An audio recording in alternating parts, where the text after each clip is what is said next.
On Saturday the 13th of March, at dusk, a compelling story of 2,000 years of human conflict and progress was, quite literally, brought to light.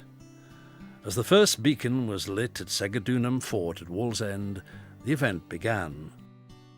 A modern-day Roman army of volunteers and organisers would take part in this iconic event. Hadrian's Wall was to be lit along its entire length for the first time in 1600 years.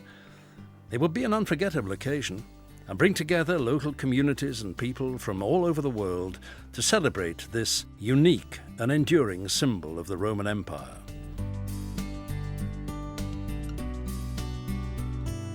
Since the wall was built on the order of the Emperor Hadrian in AD 122, never has such an awe-inspiring event taken place along its path. Stretching from Wallsend in northeast England to Bowness-on-Solway in Cumbria, this spectacle would showcase the true scale and majesty of Hadrian's Wall, a UNESCO World Heritage Site. Around 500 points of light, at 250-metre intervals, were illuminated along the 84 miles of the wall's length, following the route of the Hadrian's Wall Path National Trail. It would be an epic hour-long journey through nearly 2,000 years of history. This is the story of that event.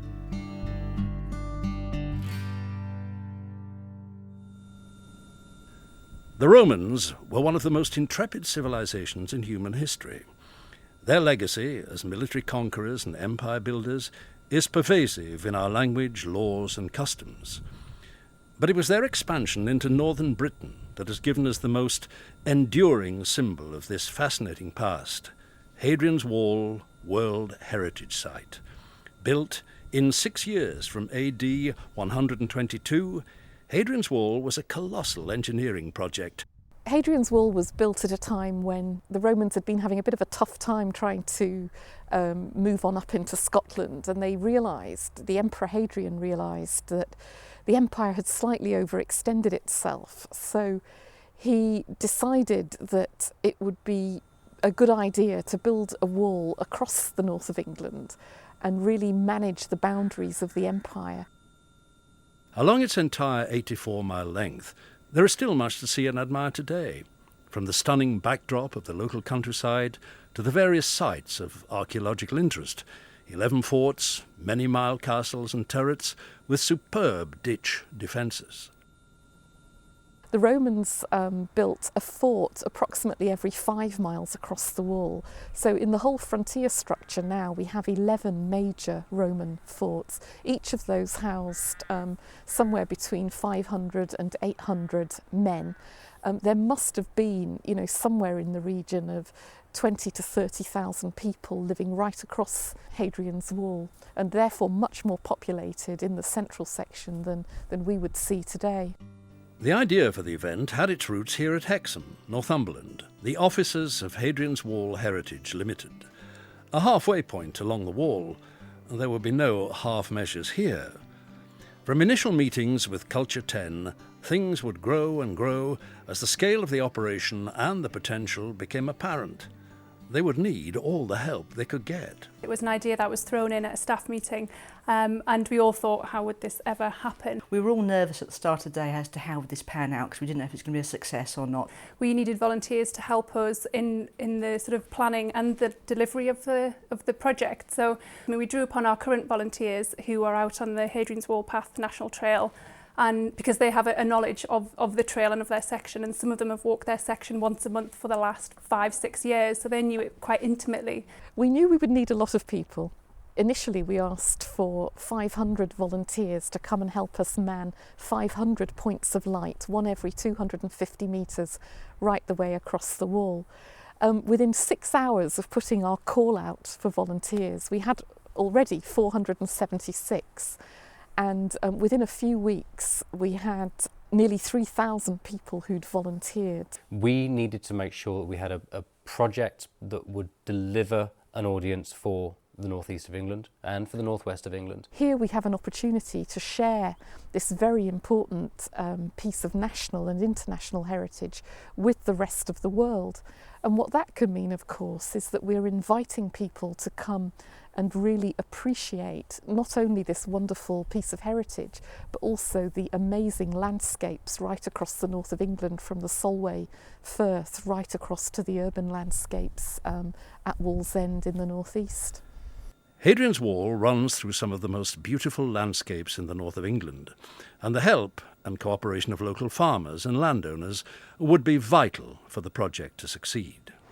I think the planning was such that the disruption was minimal, and hence everybody coming together, all the different organisations coming together to work hard to make certain that it was an event to remember, an event that everybody could enjoy, and an event that the landowners, as well as all those involved, could be proud of. Months in planning, the day was getting closer as people from around the region, and indeed the world, wanted to be part of this extraordinary event. The Line of Light would begin in the northeast of England and be the final culmination event of a year-long programme led by Culture 10, celebrating the great landscape and heritage to be found in this beautiful area of the country. The project was supported by Culture 10 in association with Lakes Alive in Cumbria. Our main ethos was about creating unique events in the place, and I think the northeast of England has got an incredible history and background, so it's about creating things that wouldn't otherwise happen anywhere else. And in about 2008 we decided that our sort of theme for 2009 would be the celebration of our landscape and heritage, and we put out a call for ideas to develop a whole range of different projects which celebrated the landscape and heritage of the northeast of England. And I think we had over 60 ideas which we worked up with partners, and illuminating Hadrian's Wall was one of them. Hadrian's Wall was a true frontier, a busy, multicultural zone occupied by soldiers and civilians from all over the Roman Empire. It still inspires and has relevance today, attracting visitors from across the globe, exploring one of the world's greatest empires in the truly breathtaking landscapes of the north of England. We wanted to illuminate Hadrian's Wall, really to bring it to the attention of the world and to share with everybody how proud we are of this amazing piece of heritage. And it's Britain's greatest piece of heritage, and these landscapes in which it sits are just absolutely awe-inspiring. We know that it took between 15 and 18,000 Roman engineers and soldiers, and possibly slaves, to build the wall. 3 legions of men, and a legion had up to 6,000 men in it. What we really wanted to do through the illumination was to get people to think again about the meaning of this heritage in our part of the world. What is the cultural legacy that we all have from those times? The wall was multicultural. There were Roman soldiers from Gaul, from Romania, from Belgium, from North Africa, from the Middle East, all based in this part of the country. The morning of the night to come, and on Newcastle's quayside, the first volunteers arrive for a briefing of the day ahead.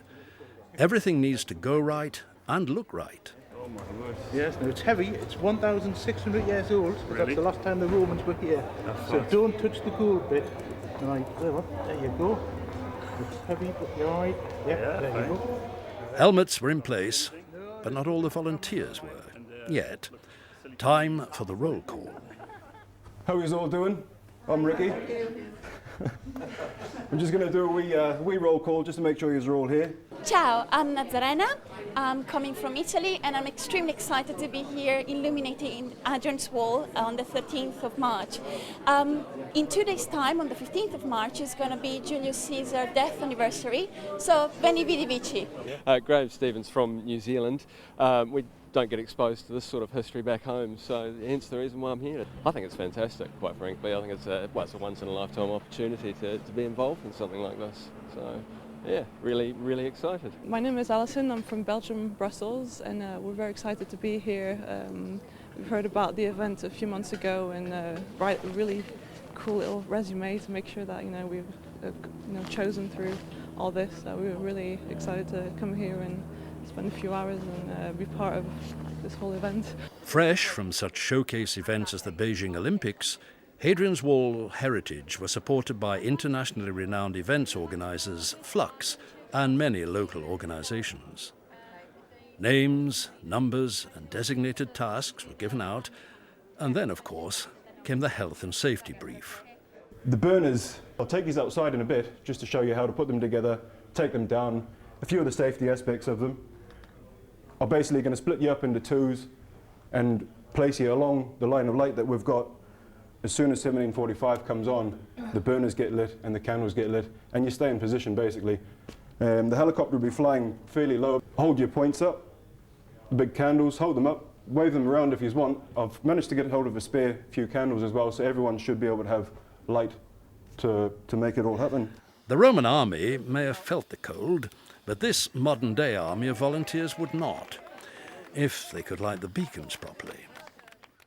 As the North gets its initial training right, at 13 muster points across the wall, those who'd volunteered to assist the journey of light were gathering from across the world to add their support to this massive endeavour.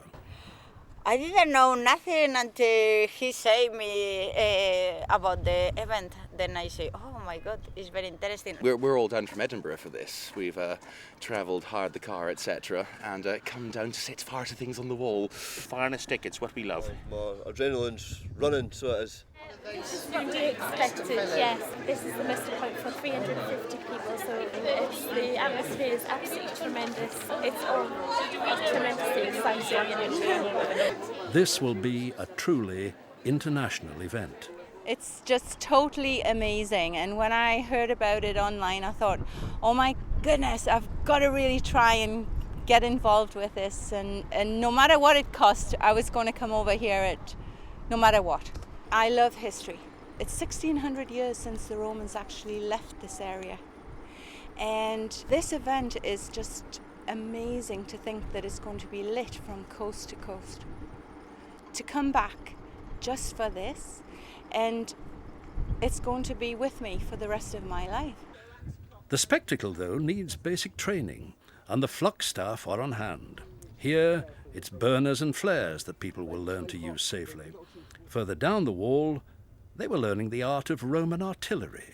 It fires this kind of armoured piercing, basically, bolt, which if it had opposing Roman soldiers with lorica, segmentata, it would go through that as well. So this is really the heavy artillery which would be used against any opposing enemy which is coming at you. Are we ready? Why are we ready? We've been waiting for this. Yeah, it'll be great. What is it, do you think, about tonight that's going to be so special? I think, well, you start off with Hadrian's Wall is unique, isn't it, to start with? And then this has never ever happened before. It might never ever happen again. And living in this area, it's like part of our lives, so you really want to be in there with it, and it's a unique opportunity. I'm from High Spen in Gateshead. I'm here just to celebrate the wall. We walked it this time last year, and it's nice to do it, nice to be part of this big event. What do you think is going to make tonight so special? I think it's probably the size of the event and the fact that we're going from one side of the country to the other. It's the first time this sort of thing's been done, and it's going to be just quite dramatic. And I think for us, we've got such a nice view down there that it's going to be absolutely brilliant, we hope. We're from Wallsend. We've lived there all of our lives. Once we heard about this event on the radio, volunteered to become part of it, and so glad we have, because this is such a fantastic viewpoint. We should be able to see the helicopter coming straight in across from Newcastle, so couldn't have picked a better place, really. The sense of this was going to be the start of something very significant. It really did build that sense of anticipation. And as the event went on as well, as you realised that this was going to be a very successful afternoon and a lovely evening for people to actually be out and participating in something